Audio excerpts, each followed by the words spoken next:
Hello बच्चों, very good morning to everyone. आप सभी का मेजर कलसी परिवार में हार्दिक स्वागत अभिनंदन है।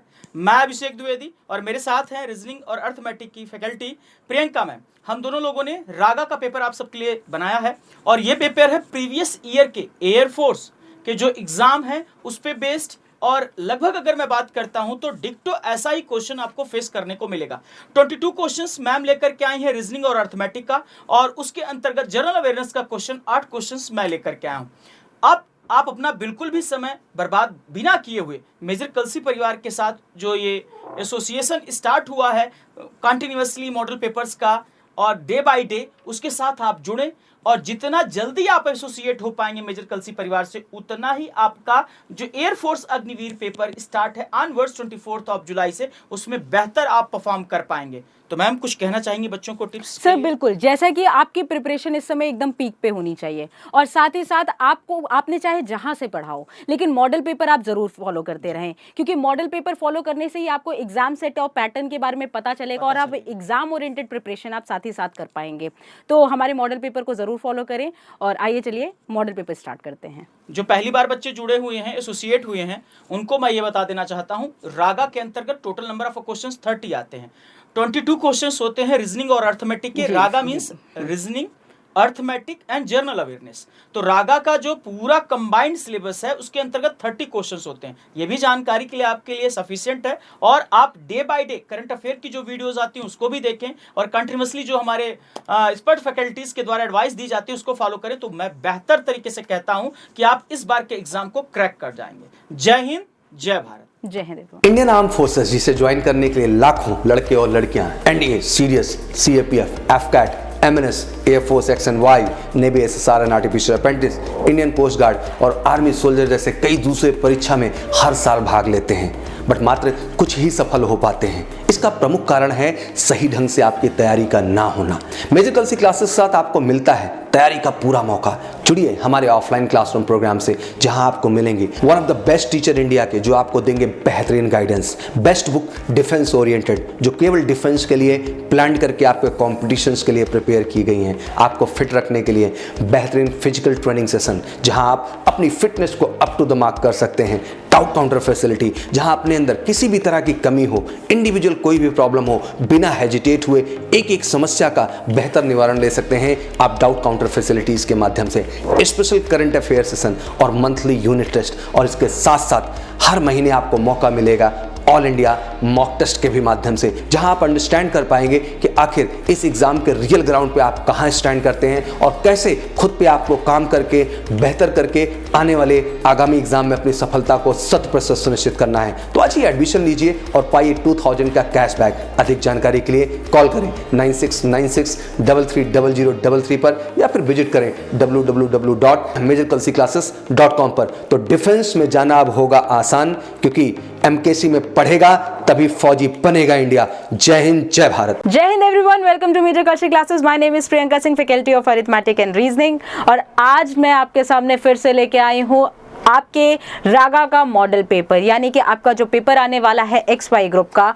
उसमें आपका 24 जुलाई को जो आपका पेपर होने वाला है उसी पे बेस्ड मॉडल पेपर बच्चा, जिसमें आपके रीजनिंग, अरिथमेटिक और कुछ GS के भी क्वेश्चंस होंगे। तो ये जो पेपर है ये आपका पूरा सिलेबस ओरिएंटेड है, पूरा एग्जाम ओरिएंटेड है। इन्हीं क्वेश्चन को बेस बनाकर और इन्हीं क्वेश्चन से आप प्रैक्टिस अपनी बेहतरीन कर सकते हैं। इस समय का टाइम यह है कि प्रिपरेशन आपकी जितनी भी हो गई है उसको वहीं रोक के आप जितने ज्यादा मॉडल पेपर और जितने ज्यादा क्वेश्चन सेट्स लगा सकते हैं, जितनी ज्यादा पकड़ आप क्वेश्चंस में अपने कर सकते हैं विद इन टाइम लिमिट, वही आपको करना चाहिए। तो अपनी प्रिपरेशन को और स्मार्ट बनाएं और प्रिपरेशन को और अच्छे से करते रहें। बेटा ये जो क्वेश्चन पेपर है इसको साथ साथ आप ऐसे सॉल्व करते जाएंगे कि जो भी क्वेश्चन आएगा उसको आप पॉज करेंगे, पहले खुद से सॉल्व करेंगे, फिर अपना आंसर और प्रोसीजर को मैच कराएंगे। साथ में आप ये भी देखेंगे कि क्या आपके तरीके में और यहाँ के तरीके में सॉल्व करने में क्या अंतर है। तरीके से ये फर्क पड़ता है बेटा कि कितनी जल्दी आप क्वेश्चन को जल्दी कर सकते हैं, क्या अप्रोच होनी चाहिए आपके क्वेश्चन को सॉल्व करने के लिए। तो without wasting time let's begin with the question paper. यहाँ पे आपको दिया है कि x की वैल्यू ये है, तो आपको बताना है उसका यूनिट डिजिट यानी कि इकाई अंक। ये कहीं नहीं, ये नंबर सिस्टम का ही क्वेश्चन है। अगर आपसे यूनिट डिजिट पूछा है तो आपको ये पता होना चाहिए कि 3 की साइकिल 4 होती है। जब ऐसा नंबर होता है तो आप इसको यूनिट डिजिट बोल रहे हैं, 3 की पावर 24 लिख देते हैं, क्योंकि सिर्फ और सिर्फ यूनिट डिजिट बेटा इकाई अंक की बात कर रहा है। यानी कि आप यहाँ 3 को देखेंगे, यहाँ 7 और यहाँ 6 को देखेंगे। तो 3 की पावर 24 माइनस 7 की पावर 38 प्लस 6 की पावर 54 हो गया। अब देखिए 3 और 7 की पावर क्या होती है, 2, 3, 7 और 8 की साइकिल होती है 4, क्योंकि बार बार क्या होते हैं 4 साइकिल के बाद वो लोग अपनी पावर्स को रिपीट करते हैं। जैसे 3 की पावर 1 क्या होता है 3 की पावर 2 होता है 9, यूनिट डिजिट की बात हो रही है सिर्फ। 3 की पावर 3 होता है 27, तो हम सिर्फ 7 देखेंगे। 3 की पावर 4 होता है 20, यहाँ पे क्या आ जाएगा 3 की पावर 81, यानी कि सिर्फ और सिर्फ यूनिट डिजिट आ गया 1। 3 की पावर 5 जब आप फिर से करेंगे फिर से 3 आएगा, यानी कि 4 पावर्स के बाद पावर क्या है आपके रिपीट करने लगेगी, 3971 बार बार रिपीट करेगी।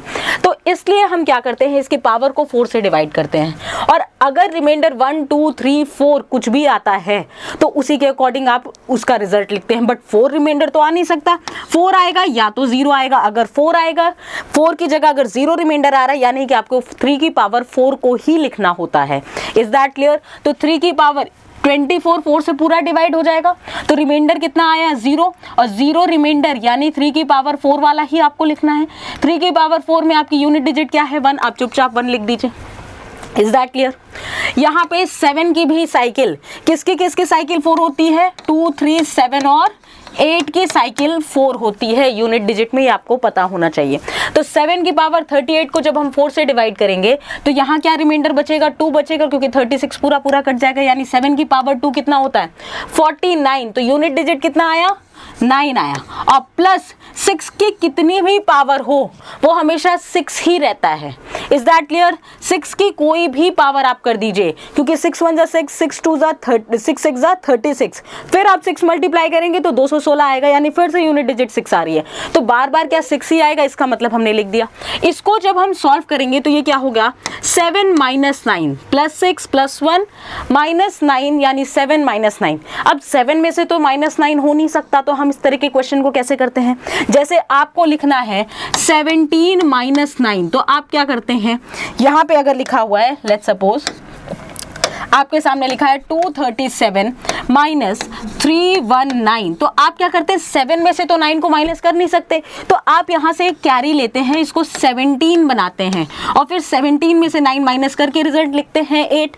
इसी तरह आपको यहाँ क्या करना है, ये 7 को 7 की तरह नहीं, क्योंकि इसके आगे तो कुछ ना कुछ नंबर रहा होगा, और हम इस 7 को 7 नहीं एज अ 17 देखेंगे, और 17 में से जब 9 माइनस होगा तो रिजल्ट आएगा आपका 8, यानी यूनिट डिजिट आ गया आपका 8 बेटा। Is that clear? अब आगे चलते हैं हम अगले सवाल पे। Question number 2। क्वेश्चन नंबर 2 आपका कंपैरिजन है। कंपैरिजन कैसे करते हैं, आपसे पूछा जा रहा है ये नंबर बड़ा होगा या ये नंबर बड़ा होगा। अब ये 2 स्टेटमेंट दिए हुए हैं, इन दोनों स्टेटमेंट से आपको ये बताना है कि कौन सा स्टेटमेंट करेक्ट होगा। तो हमें इस तरह के क्वेश्चन में क्या करना चाहिए कि हम इस तरह के क्वेश्चन में क्या करते हैं, दोनों तरफ स्क्वायर करते हैं। क्यों दोनों तरफ स्क्वायर करते हैं? क्योंकि हमारा ऑब्जर्वेशन ये होता है, जब हम क्लास में पढ़ाते हैं तो यही बताया जाता है कि जब हम यहाँ देखें 11 और 7 कितना होता है 18, और 10 और 8 कितना होता है 18। इसका यूज क्या होगा, यानी कि √11 प्लस √7 का होल स्क्वायर करेंगे तो आप आएगा 11a square plus b square, इसका स्क्वायर 11 आ जाएगा, इसका स्क्वायर 7 आ जाएगा, प्लस 2 √11 इंटू 7 कितना होगा 187 हो जाएगा। Is that clear? और ये अब देखना है क्या लेस है, 10 का √10 का स्क्वायर 10 और 8 का √8 का square 8 plus 2 √80। Is that clear? तो यहां से आ गया 18 plus 2 √187 is less than 18 plus 2 √80। अब जब 80 सेम है तो आप उसको कंपैरिजन, क्योंकि यहाँ हमें कंपैरिजन करना है, अगर x में मैं 2 ऐड कर रही हूँ, y में 2 ऐड कर रही हूँ, तो उस 2 का कोई मतलब नहीं है x और y के कंपैरिजन में। इस बात को आपको पता होना चाहिए। तो अब हमें कंपेयर करना है इसको, ये भी 2 मल्टीप्लाई, ये भी 2 मल्टीप्लाई, इसको भी हटा दीजिए। आपको सीधा सीधा पता चल रहा है कि रूट के अंदर कंपैरिजन कैसे होता है। अगर आपके सर्ड्स यानी कि करनी बराबर हैं, जैसे रूट ए लिखा है और रूट बी लिखा है, तो आपका इनका कंपैरिजन क्या होता है, सिर्फ और सिर्फ आपको अंदर वाले टर्म देखने होते हैं जब आपके सर्ड्स यानी कि करनी इक्वल होते हैं। अगर ये क्यूब रूट भी है, क्यूब रूट ऑफ ए और क्यूब रूट ऑफ बी भी है, तो आपको ये देखना है ए बड़ा होगा कि बी बड़ा होगा। तो हमें यहाँ सीधा सीधा पता चल रहा है 187 बड़ा है 80 से, तो यानी कि पहला स्टेटमेंट हमारा रॉन्ग हो गया। Is that clear? पहला स्टेटमेंट हमारा रॉन्ग हो गया। अगर सेकंड स्टेटमेंट की बात करें तो इसका स्क्वायर होगा 17 प्लस 11 प्लस, सॉरी यहाँ पे 77 होगा, यहाँ पे 77 होगा, यहाँ पे 77 होगा, तो ये स्टेटमेंट आपका करेक्ट हो जाएगा। ठीक है, यहाँ पे आपका 77 होगा, तो पहला स्टेटमेंट आपका करेक्ट हो जाएगा।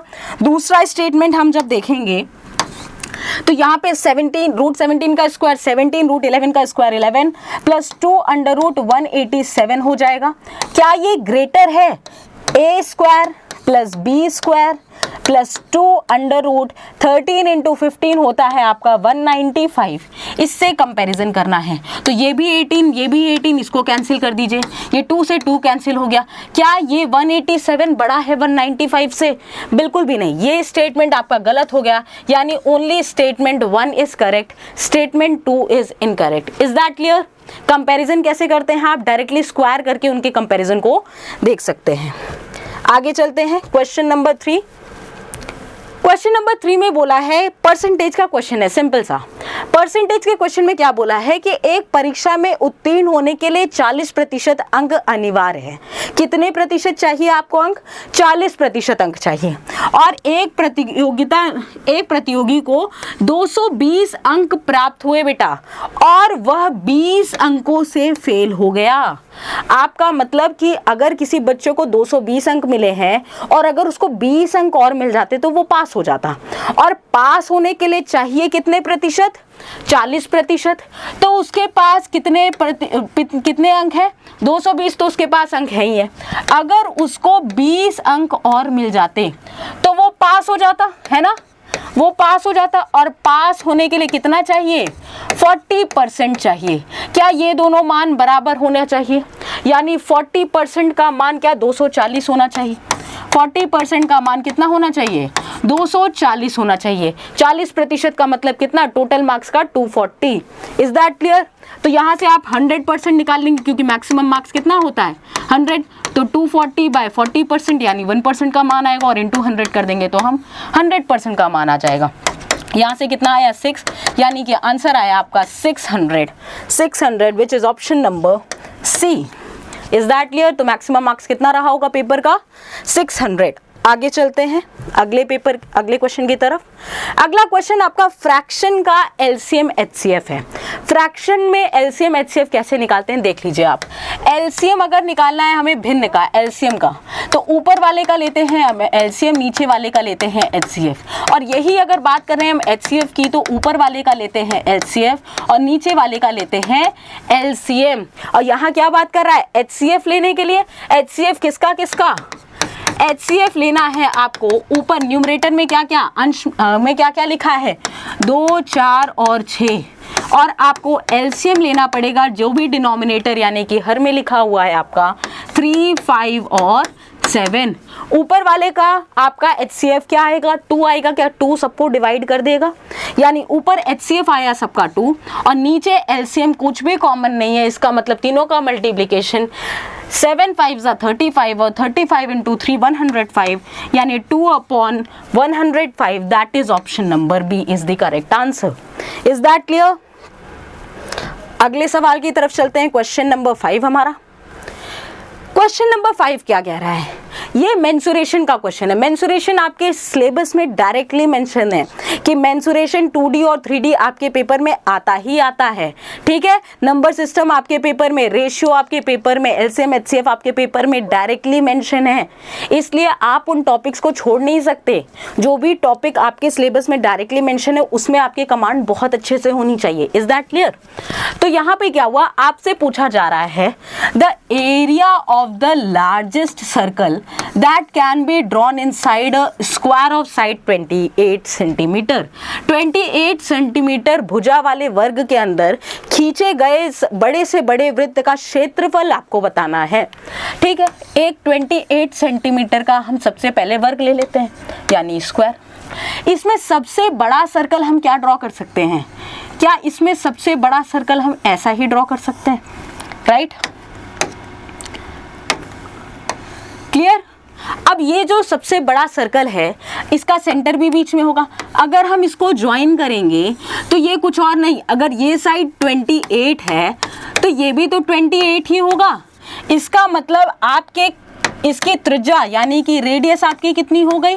क्या 14 हो गई? राइट, अब रेडियस 14 पता चल गया, इसका मतलब आंसर आ गया। एरिया ऑफ स्क्वायर होता है 22/7 पाई आर, यानी कि आर स्क्वायर। तो क्या हो जाएगा 22/7, आर कितना है आपका 14 × 14, तो ये 7 से कैंसिल हुआ 2 टाइम्स, तो 44 × 14 आ गया, 44 × 14, तो ये कितना हो जाएगा? ये आपका हो जाएगा, ये आपका हो जाएगा, ठीक है। यूनिट प्लेस देखो, यूनिट प्लेस देखो। अब देखो आंसर को कैसे मार्क करना है, कैलकुलेट करने की भी जरूरत नहीं है। आप देखो जब ये 14 और 44 में मल्टीप्लाई होगा तो लास्ट डिजिट तो 6 आएगा ना, लास्ट डिजिट 6 आएगा। क्या कहीं पर भी आपको लास्ट डिजिट 6 दिख रही है? सिर्फ और सिर्फ इस ऑप्शन में दिख रही है, यानी कि यही आंसर आपका करेक्ट ऑप्शन होगा। पूरा सॉल्व करके टाइम वेस्ट करने की जरूरत नहीं है। Is that clear? Next question में चलते हैं, क्वेश्चन नंबर 6। क्वेश्चन नंबर 6 आपसे क्या कह रहा है? The length breadth and height of a room is इतना, जो भी मीटर्स दिए हुए हैं। Find the length of the largest bamboo that can be kept inside the room. आपके एक रूम की लंबाई, चौड़ाई और ऊंचाई दी हुई है ये, तो आपसे पूछा जा रहा है कि उस कमरे में सबसे लंबा बांस कितना रखा जाता है। आप अपने कमरे में देखिए, जहां पर भी आप बैठे हैं, आप देखेंगे कि वहां पे सबसे बड़ा जो रॉड आप रख सकते हैं वो क्या इस विकर्ण में रख सकते हैं, इस कॉर्नर से लेके वो टॉप वाले कॉर्नर पे रख सकते हैं। इसका मतलब ये है कि, और ये जो डायगोनल होता है क्यूबॉइड का, विकर्ण किसका, घनाभ का क्या होता है? √L² + B² + H² होता है। कोई अगर आपका क्यूबॉइड है, ये कमरा है, ठीक है, तो यहाँ पे जो लॉन्गेस्ट रॉड रख सकते हैं वो आप इस कोने से इस कोने तक, या तो कह सकते हैं इस कोने से इस कोने तक, या तो इस कोने से इस कोने तक, ठीक है। तो यही रॉड आप रख सकते हैं, ठीक है। तो यहाँ पे फॉर्मूला क्या होता है आपका? √L² + B² + H²। तो आपका फॉर्मूला क्या आ जाएगा? लेंथ आपकी दी है 5 मीटर और ब्रेथ आपकी दी है 4 मीटर और आपकी हाइट दी हुई है 3 मीटर, यानी ये आ गया 25 + 16 + 9, यानी ये भी 25 होगा। 25 + 25 50 हो गया। √50 का मतलब हो गया 25 बाहर आएगा, 25 का मतलब 5 बाहर आएगा, तो 5√2 आ जाएगा। 5√, कोई ऑप्शन में दिया है देखें? Yes, it is option number D. Is that clear? तो सबसे लंबी रॉड क्या है एक घनाभ में जो रखी जा सकती है? वो है आपकी 5√2। ये मेंसुरेशन 3D का क्वेश्चन था जो कि आपके पेपर में बिल्कुल आता ही आता है, तो इस बात को आप बिल्कुल दिमाग में बैठा लें और क्वेश्चन सिलेबस के अकॉर्डिंग ही सॉल्व करते चले जाएं। Is that clear? अब देखो ये रेशियो का क्वेश्चन आ गया। रेशियो के क्वेश्चन में क्या कहता है? इसने बोला है A और B 2 लोग हैं, ठीक है, और उनकी उम्र का अनुपात 2:3 है 4 साल पहले। अभी देखो, अभी कुछ एज होगी A और B, अभी कुछ एज होगी A और B मान लेते हैं। 4 साल पहले इनकी उम्र का अनुपात था 2:3, ठीक है, और यहाँ पे दिया हुआ है कि 4 साल बाद उनकी उम्र का अनुपात, यहाँ से 4 साल बाद, अब से मतलब प्रेजेंट से, उनकी उम्र का अनुपात हो गया 5:7।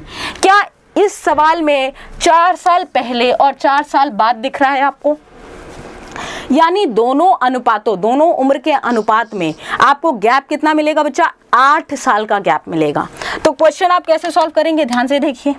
यानी कि पहले के अनुपात में, पहले के अनुपात यानी 2x, अगर पहले की एज मान ली जाए 2x और b की मान ली जाए 3x, तो दोनों में आप जब 8 साल जोड़ेंगे तब आएगा अनुपात आपका 5:7।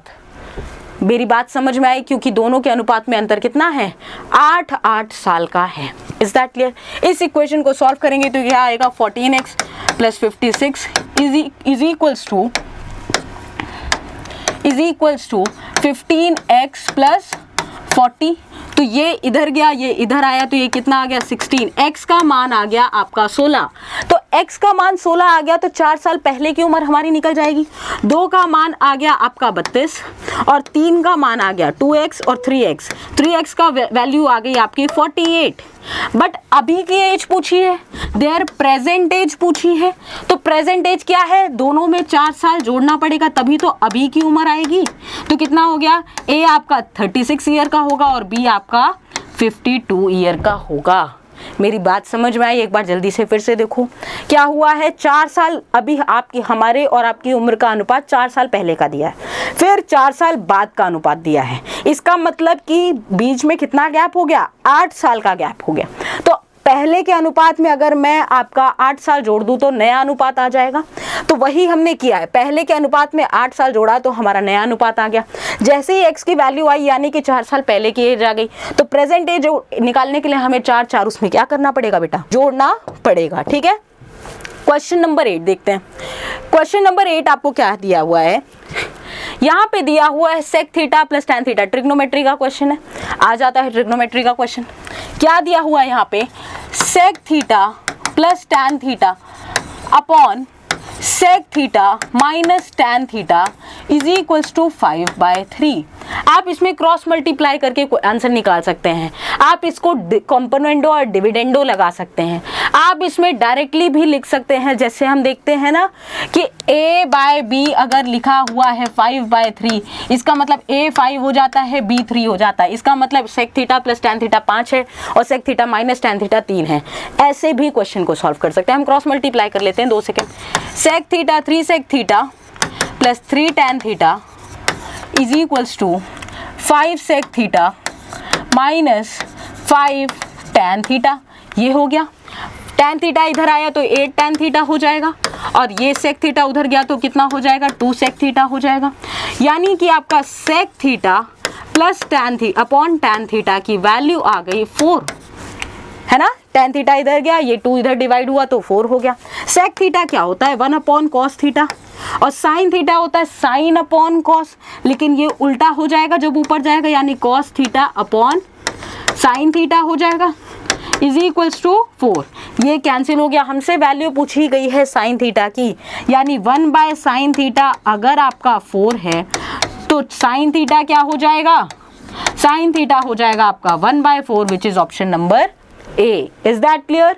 तो ये था आपका अरिथमेटिक का मॉडल पेपर। अभी रीजनिंग का मॉडल पेपर भी आ रहा है, तो आप ऐसे ही मॉडल पेपर को पढ़ते रहिए। ठीक है। 15 सालों से ऑफलाइन क्लासेस में अपार सफलता के बाद मेजर कलसी क्लासेस आपके लिए लेके आया है एमकेसी का online class MKC learning app पर, जहां पर लाखों बच्चों की तरह आप भी घर बैठे कर सकते हैं रक्षा क्षेत्र में सफलता की सुनिश्चित तैयारी। एमकेसी के ऑनलाइन क्लासेस में आपकी पढ़ाई ऑफलाइन क्लासेस से कहीं भी अलग नहीं है। जो फैसिलिटीज हम आपको ऑफलाइन क्लासेस में प्रोवाइड करते हैं, सेम फैसिलिटीज हमने दी एमकेसी के ऑनलाइन क्लासरूम प्रोग्राम पे, एमकेसी लर्निंग ऐप पर, जहां आपको मिलेंगी डेली लाइव क्लासेस, साथ ही साथ रिकॉर्डेड लेक्चर, टीचिंग प्लान जिस प्रोजेक्शन से आप अपनी पूरी स्टडीज को कंप्लीट करेंगे, चैप्टर वाइज नोट्स मिलेंगे, डेली होगा आपके सामने असाइनमेंट्स, डाउट काउंटर फैसिलिटी, अपनी हर इंडिविजुअल समस्या को आप डाउट काउंटर में रख सकते हैं, उसका सॉल्यूशन मिलेगा आपको within 24 hours, online test, proper interactive session जहां 1-to-1 अपने टीचर्स के साथ आप इंटरैक्ट कर सकते हैं, डेली अटेंडेंस जिससे मॉनिटर की जाएगी आपके अटेंडेंस और रेगुलरिटीज के विषय में, डाउनलोड डॉक्यूमेंट्स, दैट मीन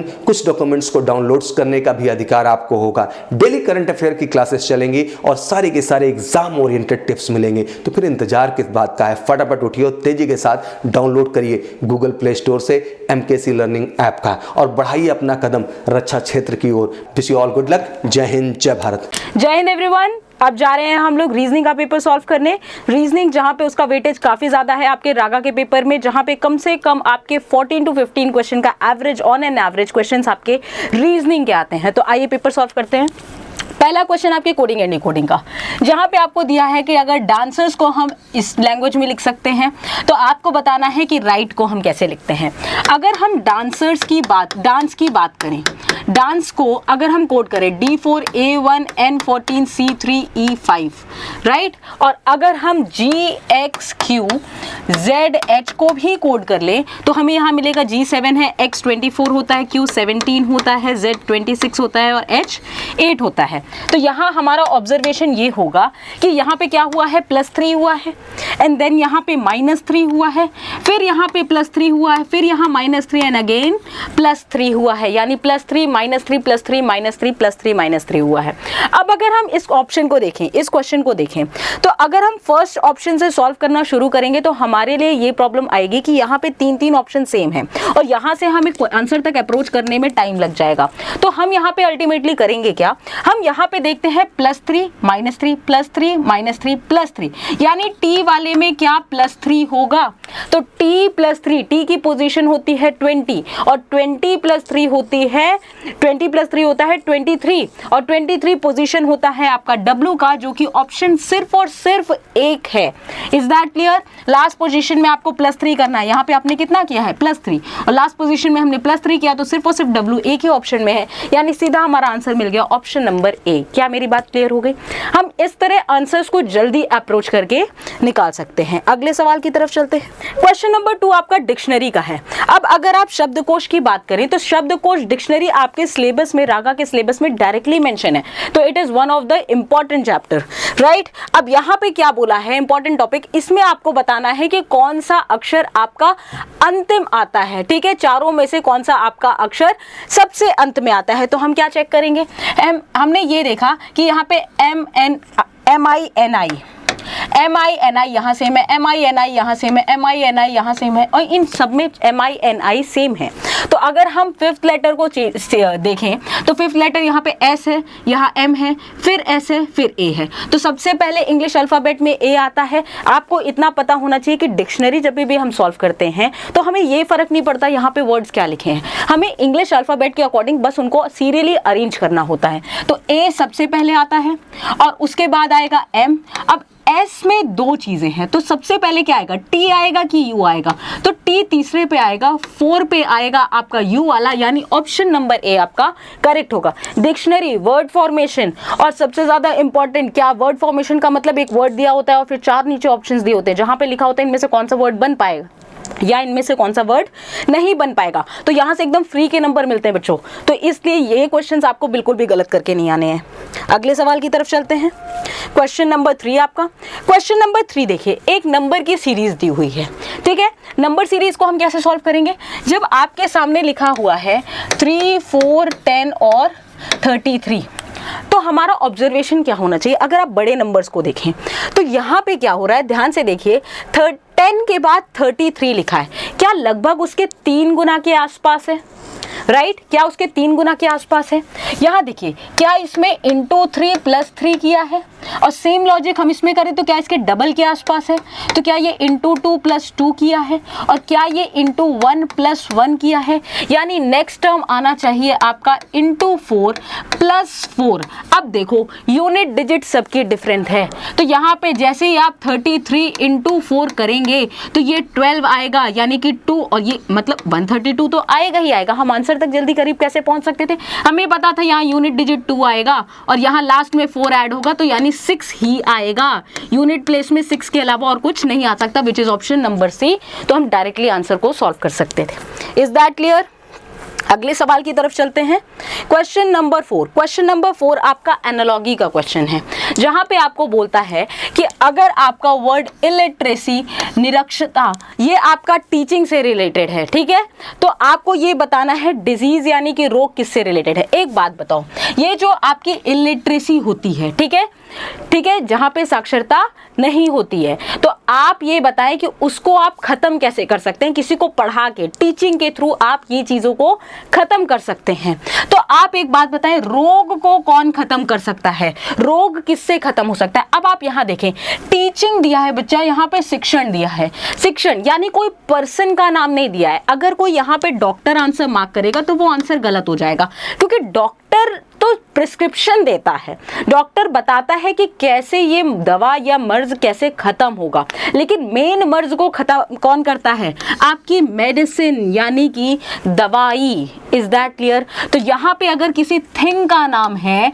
तो यहाँ पे भी किसी थिंग का ही नाम आएगा। That is option number D. इस बात को भी आपको दिमाग में रखना है, ठीक है।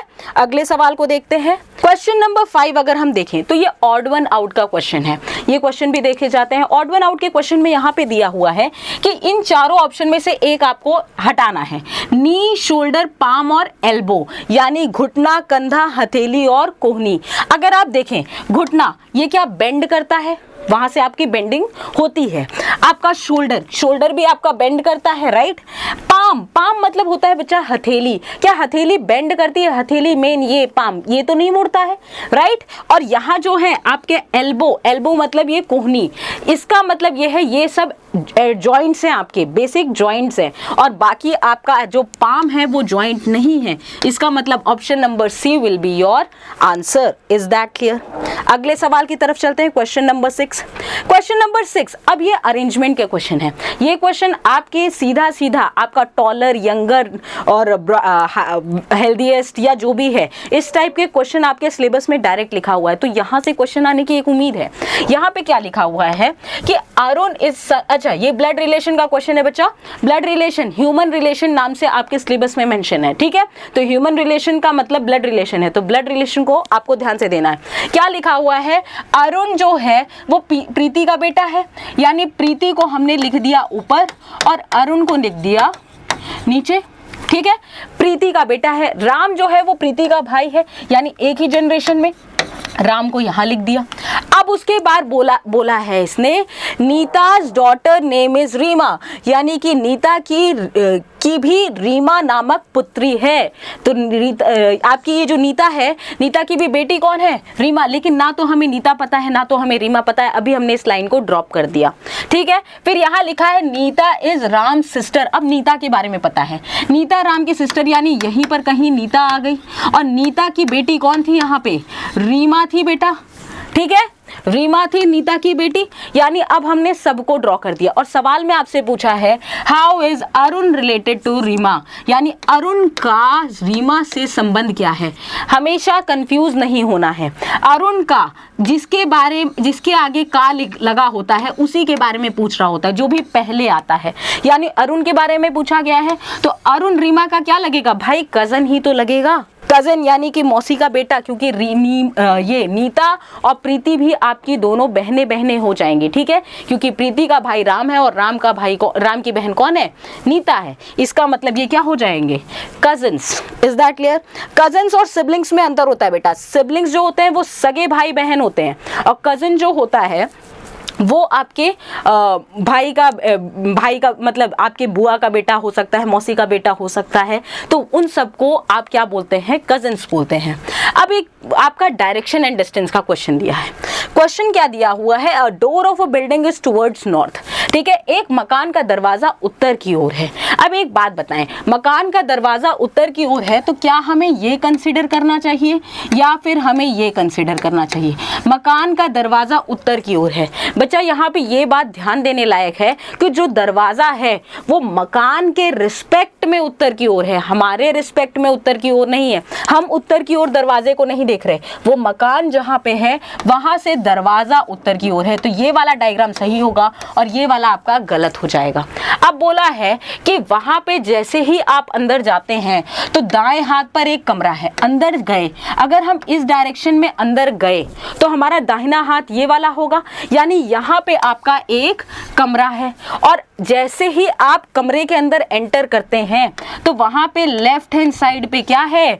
बाएं हाथ की ओर एक खिड़की है। तो यानी खिड़की यहाँ पे है। अगर आप रूम के अंदर एंटर करेंगे, ऐसे एंटर करेंगे तो लेफ्ट हैंड साइड क्या आपका ये वाला होगा, होगा, यानी यहाँ पे एक खिड़की है।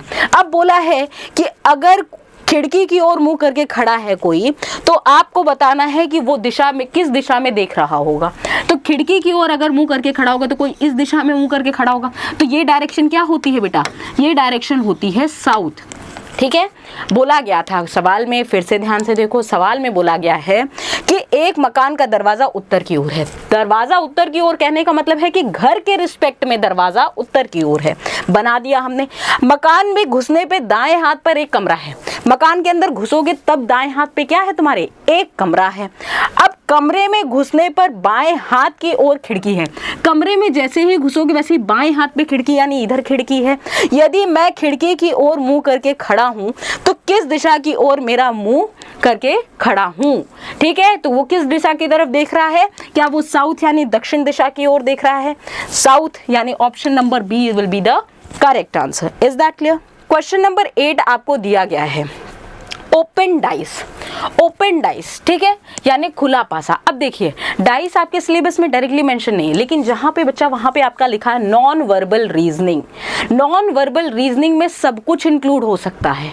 नॉन वर्बल रीजनिंग में जितने भी डायग्राम बेस्ड क्वेश्चंस हैं वो सारे आपके आ सकते हैं। तो इस भ्रम में ना रहे कि कई बच्चों मेरे से सवाल पूछ चुके हैं कि मैम क्या डाइस नहीं आएगा। बेटा अभी कुछ नहीं कहा जा सकता, क्योंकि नॉन वर्बल रीजनिंग आपके सिलेबस में लिखा है, उस नॉन वर्बल रीजनिंग में सारे टॉपिक्स आ जाते हैं नॉन वर्बल के। Is that clear? तो यहाँ पे क्या है, हम ऑपोजिट कैसे निकालते हैं, ऑल्टरनेटिव्स देखते हैं भाई। सी में एक रो छोड़ा, क्या मिला, एफ। बी में एक रो छोड़ा, क्या मिला, डी। अब ए का ऑपोजिट क्या होगा यहाँ से, ई। क्या हुआ, ए का ऑपोजिट हो गया ई, बी का हो गया डी, और सी का हो गया ऑपोजिट एफ। जिसने नहीं देखा उसको ये पता होना चाहिए कि एमकेसी के चैनल पे आपकी डाइस की वीडियो भी अपलोडेड है, जहां से आप डाइस की वीडियो भी देख सकते हैं, कंसेप्ट अपना क्लियर कर सकते हैं। ठीक है, तो यहाँ ऑपोजिट है। अब हमें ये पता है कि अगर ये टर्म्स आपस में ऑपोजिट हैं तो ये कभी भी साथ में नहीं आ सकते, और अगर ये साथ में नहीं आ सकते इसका मतलब वो ऑप्शन गलत होगा जहां पे ऑपोजिट हमें साथ में दिख रहे हैं। Is that clear? क्योंकि किसी भी चीज का ऑपोजिट, विपरीत हमें वहां पे साथ में नहीं दिखेगा। तो ए के साथ यहाँ ई दिख रहा है, सीधा सीधा काट दिया हमने। बी के साथ डी यहाँ देखो, यहाँ दिख रहा है, हमने सीधा सीधा काट दिया। डी ई एफ साथ में हो सकते हैं बिल्कुल, क्योंकि यहाँ पे कोई विपरीत की बात नहीं की गई है, और लिखा है वहाँ ए बी सी, ये तीनों भी बच्चा साथ में हो सकते हैं। बस कंडीशन ये होती है कि ये दोनों और ये दोनों साथ में नहीं दिखने चाहिए। दैट मीन्स बी और डी आपका करेक्ट होगा, विच is option number D is the correct answer. Question number 9, ये है आपकी रैंकिंग का क्वेश्चन। रैंकिंग वहां पे साफ साफ मेंशन है कि यहाँ से टॉलेस्ट, यंगेस्ट, स्मॉलेस्ट, इन सब चीज़ों से क्वेश्चन आपके आ सकते हैं, और ये बहुत ही आसान सवाल होते हैं। जैसे यहाँ पे दिया है कि 5 नदियाँ हैं आपकी।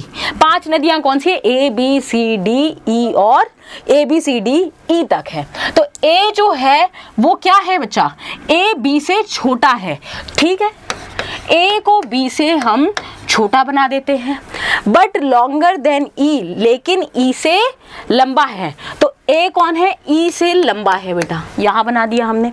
ये पहला स्टेटमेंट। अब दूसरा स्टेटमेंट क्या कह रहा है, D is little bit shorter than B, यानी डी जो है वो बी से थोड़ा सा छोटा है। ये अलग स्टेटमेंट है। डी छोटा है किससे, बी से, लेकिन और ए से थोड़ा लंबा है, यानी D is little bit shorter then B but little bit longer than A, but किससे थोड़ा सा बड़ा है, A से बड़ा है।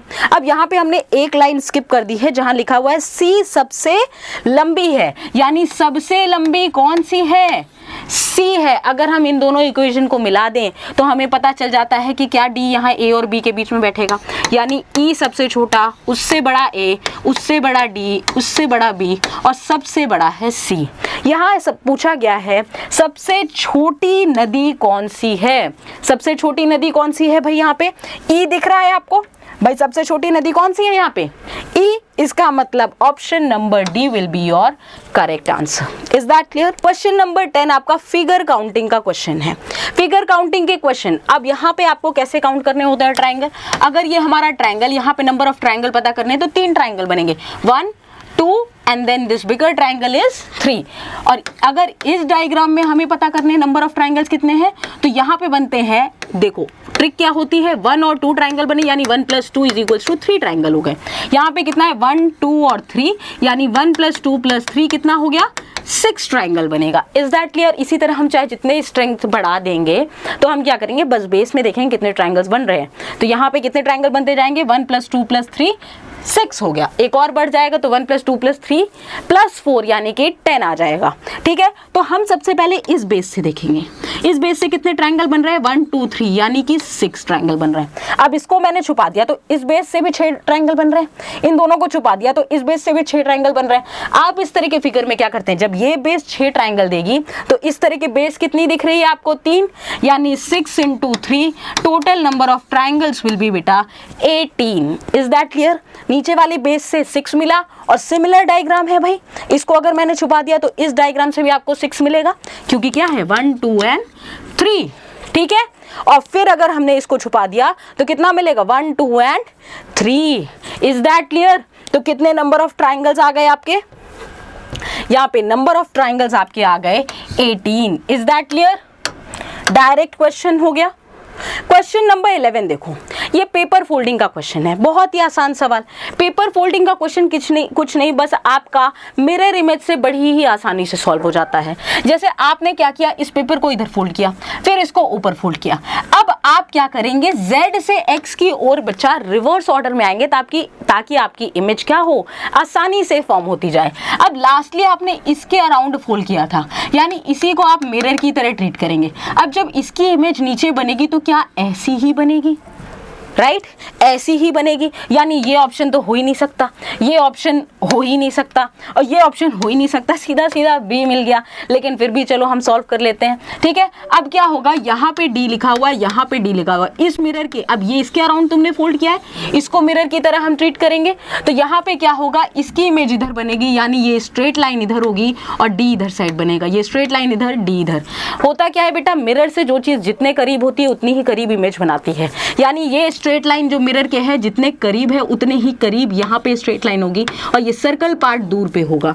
Is that clear? यानी सीधा सीधा हमारा option number B will be the correct answer. अगला सवाल देखते हैं, क्वेश्चन नंबर 12। क्वेश्चन नंबर 12 है फिगर क्लासिफिकेशन का। फिगर क्लासिफिकेशन मतलब 4 फिगर होंगी जिसमें से आपको एक ऑड वन आउट यानी कि एक विकल्प को जो कि 4 बचे हुए 3 से अलग है उनको चुनना होगा। अब यहाँ पे जैसे आप फिगर देखेंगे, अब इस क्वेश्चन को आप पॉज करें, पहले खुद से आंसर सॉल्व करने की कोशिश करें। अब जब इस क्वेश्चन को जब आप सॉल्व करेंगे तो आपको आंसर दिखेगा। बेटा यहाँ पे एरो तो निकल रहा है, ये क्या साइड से निकल रहा है, एज से। यहाँ पे भी ये साइड से निकल रहा है, एज यानी भुजा से निकल रहा है। यहाँ पे भी साइड यानी भुजा से ये एरो निकल रहा है। लेकिन ये एरो देखो, इस एरो को ध्यान से देखो, क्या ये कोने से निकल रहा है ट्राइंगल के? Is that clear? यानी सीधा सीधा option D will be the correct answer. ये सबसे अलग हो गया।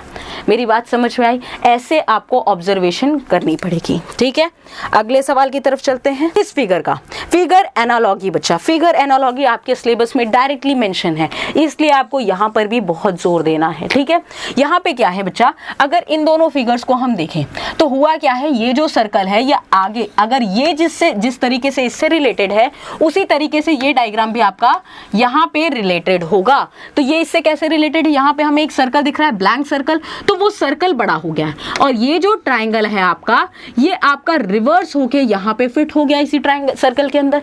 इसका मतलब है ये जो ब्लैंक स्पेस है ये यहाँ पे पूरा फिल हो जाएगा और ये जो डार्क एरो है ये ऊपर से ऐसे आ जाएगा, ये पूरा कलरफुल डार्क एरो आ जाएगा।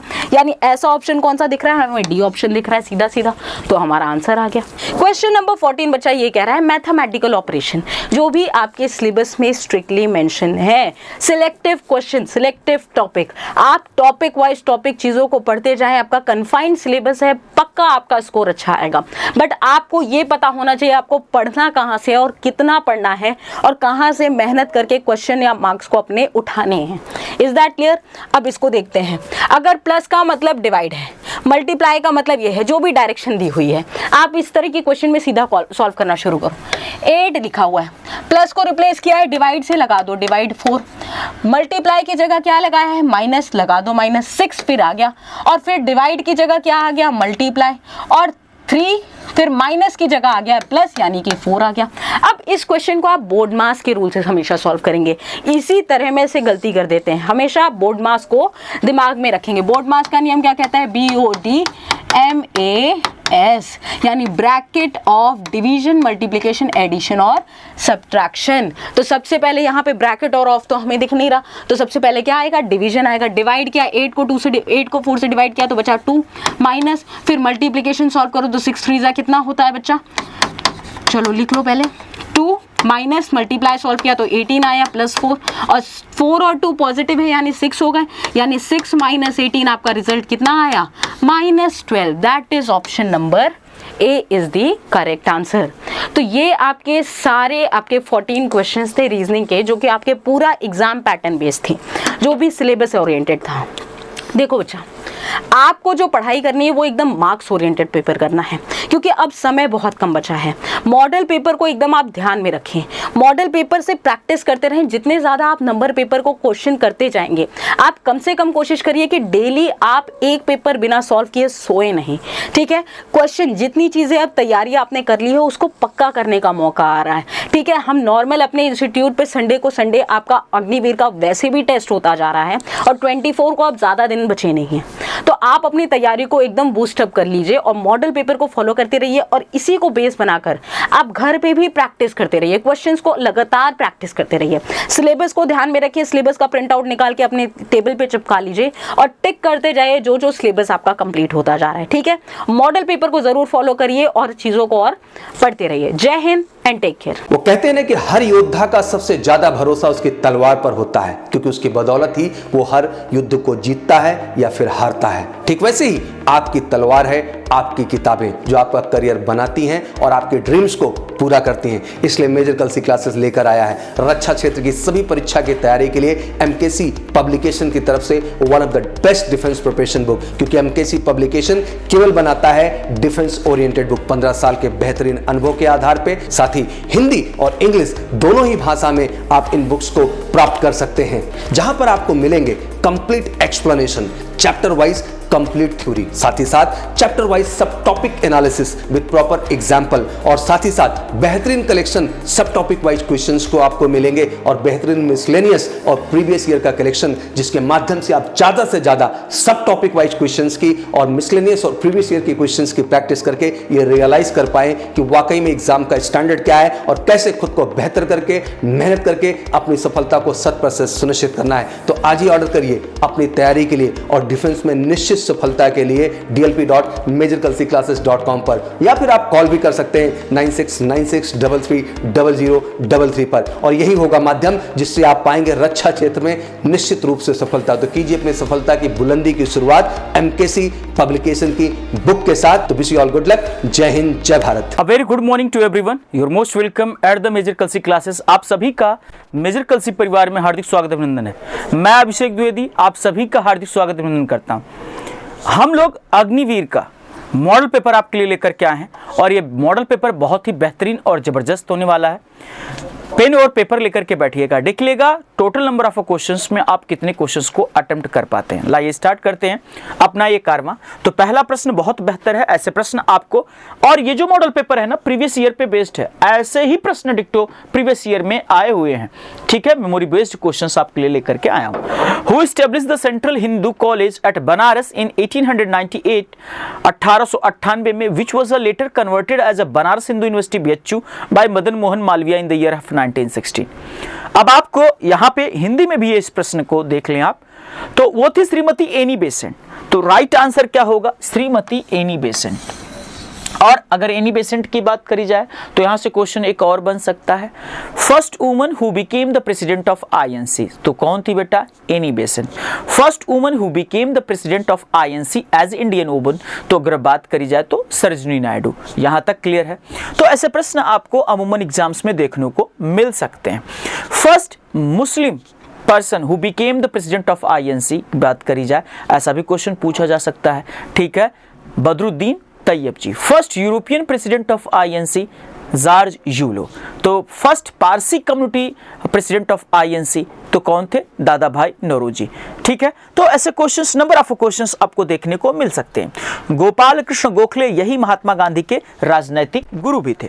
तो अगले क्वेश्चन की ओर मूव ऑन करते हैं। हमारा सेकंड क्वेश्चन है, Subhash Chandra Bose was the president of a Congress in which session? Subhash Chandra Bose Congress के किस सेशन के अध्यक्ष बने? लखनऊ में बने नहीं, हरिपुरा में, और आप जानते हैं कि त्रिपुरी और हरिपुरा, यही दोनों जगहों पे सुभाष चंद्र बोस जी आईएनसी के प्रेसिडेंट बने थे।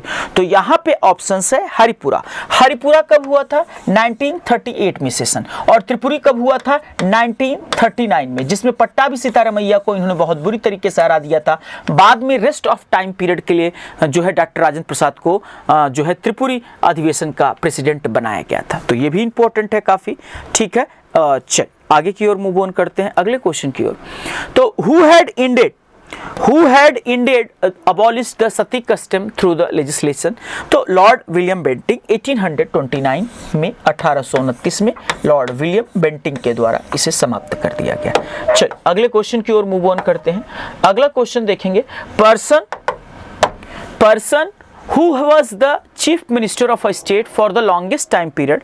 तो यहां पर एक तो सबका नाम है, हालांकि फिफ्थ टाइम, 5वीं बार मुख्यमंत्री के रूप में शपथ जरूर लिए हैं नवीन पटनायक अगर बात करी जाए। तो यहां पे अगर हम बात करते हैं तो राइट आंसर क्या होगा? पवन चामलिंग। कौन होगा बेटा? Pawan Chamling will be the right answer, because ये 24 साल तक, 24 साल 165 दिनों तक अगर मैं बात करूं तो एज अ प्रेसिडेंट रहे। कहां के? सिक्किम के। कहां के बेटा? सिक्किम के। ठीक है, चल सिक्किम की कैपिटल गंगटोक। अगले क्वेश्चन की ओर मूव ऑन करते हैं। The first man to reach the south pole, दक्षिण ध्रुव पर पहुंचने वाला प्रथम व्यक्ति कौन है? एमंडसन थे। राइट आंसर क्या होगा? B will be the right answer, Amundsen होगा। चल मैगलन ने ही क्या किया था? पैसिफिक ओशन का नामकरण प्रशांत महासागर रखा था। तो यहां पे आप देख पाएंगे the longest river in the south India, तो यहां पे राइट आंसर भी होगा गोदावरी। ठीक है, अगले क्वेश्चन की ओर मूव ऑन करते हैं। तो यहां पे आप देख पाएंगे Nobel prize was the given by, Nobel prize किसके द्वारा दिया जाता है? आपको बता दूं, स्वीडन और नॉर्वे दोनों मिलकर के देते हैं। तो यहां पे ऑप्शन में आपका स्वीडन है, तो Sweden will be the right answer. और ये जो अवार्ड्स दिए जाते हैं ये यहां पे कैपिटल दिए, स्वीडन की कैपिटल स्टॉकहोम में और नॉर्वे की कैपिटल ओस्लो में।